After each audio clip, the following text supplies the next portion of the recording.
Assalamu alaikum and welcome back after the news. We earlier on, me and Hisamullah interviewed Councillor Ibrahim, so we're going to go back to that. Assalamu alaikum. Thank you for joining us. Today we have a councillor with us, Councillor Muhammad Ibrahim, Alhamdulillah. Let's start first of all with what exactly is a councillor? Assalamu alaikum. So you want to know what is the councillor is? Yes. Councillors are the elected people by the citizen of Nottingham, for example. I am from Nottingham, and they are responsible for ensuring that all the services delivered to their citizens are arranged and monitored and supported by the councillors. And it's councillors' responsibility to ensure that they provide all the information and services. What is a councillor and what do they do? The councillors are the people who are elected by the ratepayer. They call them electorates, and they are responsible, like I said, all the services provided by the Nottingham City Council. And it's the role of the councillor is that to be a bridge between the local people, the citizens, and also the Nottingham City Council. What can children do for the councillor and what can the councillor do for us? Councillors can do a lot of things for a lot of people, young people, elderly, disabled, and also for the other ethnic minorities, for example, the people who came to this country from abroad, doesn't speak English. So the councillors are there, and you can help us to work with the Nottingham City Council. So what type of things do you provide for the children? Well, like I said earlier on, we provide a wide range of services and help to everybody. But for children, we provide short start centres for very young children, the early age. We provide nursery education, and we provide primary levels education, secondary level. So the education is the one. And also the social services, where mothers and toddlers need help in many ways, how to bring up the children within the family. And there are a wide range of services for children and young people that we provide. And education nursery is the main sort of provision that we're providing to them. Yeah. Mm. How does it actually take up a lot of your time? Well, it is. Samat, I think there's no limit on time. The councillors are classed as a part-time, some of those, but it's a full-time job, and it takes a lot of time, time to prepare themselves. There are a lot of revision, and it does take a lot of time. You're here with us, so it surely does. Councillor, you've also been a Lord Mayor. In fact, you were the first Muslim Lord Mayor of Nottingham. Can you tell us a little bit about the role of a mayor, please? Lord Mayor have to be a councillor. Like your first question was that what does a councillor do and how does it become a councillor? So Lord Mayor have to be a councillor elected by the people, and your group, your political group, have to nominate you for this post. I was the Lord Mayor Deputy Lord Mayor in 1992-93. Then I was Lord Mayor in 93 to 1994. So it was a privilege, it was an honour for me to be a Lord Mayor of City of Nottingham. As you know, that there are about 21 cities in England, in the UK, that they have Lord Mayors. The rest of the cities and counties have a chair or the mayor. So I was really honoured and delighted to serve the people of Nottingham, and it was a privilege for me to be in that post. Now being a Lord Mayor is a great achievement. Can you expand on how you actually became the first Muslim? I was involved in local politics for many years, and in 1987 I was first elected as a councillor in my ward, which is Berry Ward. At one time they used to call it Forest Ward. And then from there on, you know, it was my commitment, my passion, my involvement. I always wanted to do something. And so I decided to become a political, and became a councillor, and then I was nominated for the Lord Mayor. What advice would you give to our viewers for their future and how they could get involved? Well, my advice to young people and the rest is to have some commitment and be involved in local issues, local politics, local problems that people have, especially in education. I want young people to go to colleges and universities and have some skill as well. You know, if you're not able to go to university, surely there are many other convention trainings and opportunities. So I want young people to be a good citizen and have a good education, and and do the best for the community. Thank you very much for joining us today. That was very useful. Now for Nasheed. Assalam. Well, that was great. I remember that interview. Well, Councillor Ibrahim, he's a really nice man, and he was telling us, like you just saw on the screen, he's telling us about councillors, and every city has a council. But without council, our city would be in ruins, because the council, you see councils, city transport, without transport, we wouldn't be able to go anywhere publicly. Well, we would, but that would only be by walk.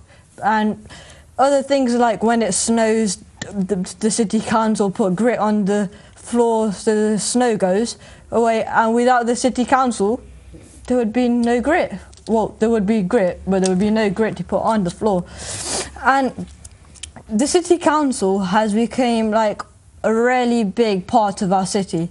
They are like the people who are in charge of our city, and without them, our city would be in ruins. So before we left out before the break, you guys were you had finished your talk, and you were talking, yeah. Renisa was talking about, you were talking about consumerism. So would you like to carry on with that? Yep, I was talking about latest phone, wasn't I? So do you really need the latest phone, or do you want it because the friends have it? And if you didn't have designer clothes or anything like that, would that make you a bad person? If your friends weren't wearing designer clothes or didn't have designer trainers or anything like that, would you stop being their friend? Of course, we'd still be their friends because you're there for them. That's what friends are for. Yeah. Yep. And if somebody doesn't want to be your friend anymore because they think you don't have any cool things, then do you really want to be their friend? Mm. Consumerism makes people copy those who have more than what they have. And the poor try to copy the rich try to copy the celebrities. All of this copying... sorry to disturb you, got a phone call. Hello, assalamu alaikum. Hello? Hello, assalamu alaikum. What's your name? Adina. And where are you calling from? Nottingham. Would you like to say anything or perform Surah Nasheed or anything? I would like to perform a surah. Okay, feel free when you're ready. بسم الله الرحمن الرحيم قل هو الله أحد الله الصمد لم يلد ولم يولد ولم يكن له كفوا أحد. Well, thank you very much. That was very nice of you. That was very nice of Louisa to ring in and perform a surah for us. So, back to you guys. Yeah. as I was saying, all this copying slowly moves us away from Islam. We pester our parents to buy things that we can do without, and we just want them to show off. And we make them struggle and work harder, and just to show off these latest gadgets. I got this, I got that. But when we save our pocket money and Eid money, we waste it on things that we think we should have, rather than giving it to an orphan who actually needs it. So next time you want the latest gadget, toys, clothes, or anything like that, ask yourself, are you falling for... Sorry to disturb you, got another call. Assalamu alaikum. Walaikum. Who's this? It's Usman. Sorry, who is it? Usman Azim. Usman, where are you calling from? Bradford. Bradford. Would you like to perform any surahs, nasheeds or anything? I want to read that. Okay, feel free when you're ready. Sallallahu alayka ya Rasulallah, wa salam alayka ya Habiballah. Madani de geet asi gaande ravange, Aaka diya mahfilan sajaande ravange. Madani de geet asi gaande ravange, MashaAllah, subhanallah. Aaka diya mahfilan sajaande ravange. Allah de himmat dega jamaj ke, Allah de himmat dega jamaj ke, inshallah har saal Subhanallah. Aaka da milad manaunde ravange, Aaka da milad manaunde ravange. Aaka diya mahfilan sajaande ravange. Mar jaye paave sada kakh na rave, mar jaye paave sada kakh na rave. Inshallah, ya Rasulallah de naare lagde ravange. MashaAllah, thank you very much. Sorry about that. Thank you, MashaAllah, thank you very much for calling. It was really appreciated. Okay, thank you. Hafiz. Back to you guys. Yeah, as I was saying, when you want to buy the latest anything, trainers, gadgets, toys, then ask yourself, are you falling for the consumer trap? Or do you really actually need these things? Can you live without it? Back to you, Ellie. Okay, thank you about that. You guys are taught really right about consumerism and materialism, like you said. We can't take our things that we have in this world when we go. All we can take is our good deeds and our bad deeds. Definitely. And the more good deeds we do, we'll get rewarded for that, and the bad deeds we do, we'll get punished for that. So we should always try to do good deeds. And I was just thinking about that. Recently, I was just walking down the street and I was in a different city. I was with my parents, I was walking and I saw someone just lying down, and I realised that they're probably homeless because it had a child there and they were asking for money. And I thought, people in this world some people don't have houses, they're homeless. And we should really appreciate everything that we have. Every single bit that Allah subhanahu wa ta'ala has given us, we should appreciate it so much. People don't appreciate what they have, they just want to get more and more and more. But Allah subhanahu wa ta'ala has said that we should always never get carried away with our money. And we should it's good to have money, it's good to have luxury and new things, gadgets, and the hadith has said, never exaggerate your money, never spend it too much, never spend it on useless things. Always try to spend it on, when you go to the mosque, you see a box there, even one little single penny will earn you so much sawab. when you pass away, and Allah subhanahu wa ta'ala, when the day of judgment comes, will look at your good deeds and your bad deeds. The more good deeds you have, you will be rewarded in Jannah. The bad deeds you have, you'll be rewarded in heaven. So, would you like to add anything to that?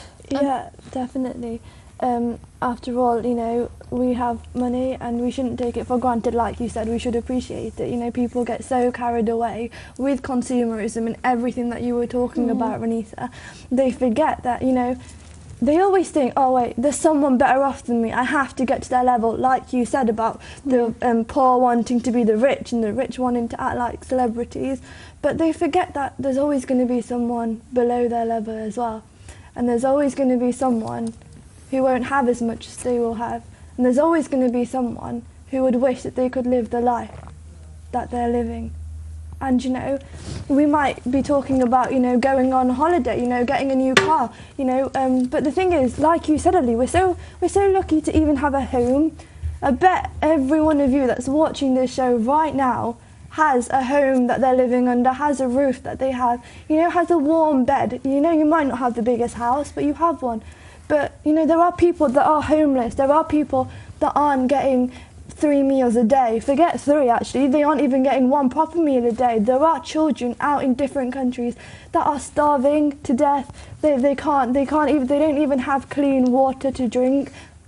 And we seem to forget that. All we seem to be is, you know, quite selfish, really. You know, I want this. I want to do this. You know, I need this. I want this new car, I want this new house, I want to be able to go there, you know. Even like when we're booking holidays, you know, we normally see, oh, okay, which place has the best holiday resort, which hotel should we stay in, is it 5-star, is it good enough for me? And you know, people would even literally die to have a house like we do. And I don't live in the biggest house, but I'm so lucky to even have a house. I'm so lucky that I have parents for me, parents that provide me. You know, so many people are orphans. I'm so lucky to get a good meal, to have good education. How many children especially out there in the world now that don't even have a chance to go to school? And here we are, so unappreciated. We take everything for granted. Here in the UK where we are right now, you know, we have like free education. Some countries don't even have any education at all. And like you said, you know, we get so hooked onto this consumerism that I have to buy it. We seem to forget the little things around us that we ourselves could help better. There's evil and there's suffering going on in the world, and we seem to totally, you know, forget about it and just be like, I want this, me, me, me, me, me. But you know, after all, it is our world, and we are, as everyone says, we are all brothers and sisters in Islam. It doesn't matter if I don't know you personally, but we should always help each other, you know. And you said the only thing we can take with us when we go from this world is our good deeds and our bad deeds. And that will decide our way of life, whether we will go to Jannah or whether we will go to Jahannam. But what good deeds can we take with us, you know? We're always talking about all these material things that, you know, they have encountered, but we haven't really spoken about what we can take with us when we go, what things will count, what will be written in our book of sins or our book of good deeds, you know. Like, for example, you know, the best thing to do is maybe like sadaqah jariyah. It's giving money in the name of Allah subhanahu wa ta'ala. You know, even though we're kids, right, and I don't have a job, you guys probably don't either, doubt it, no. See? So, you know, we might not get as much money as adults do, but we are going to become adults one day. We are, aren't we? We are going to have our own children one day. We are going to have our own houses one day, and we're going to have our own jobs. So at the end of the day, we can start by now. You know, I get Eid money and I get like birthday money. And I'm sorry to disrupt you, Abby. We've got a question. We've got a caller. All right. Assalamu alaikum, and what's your name and where are you calling from?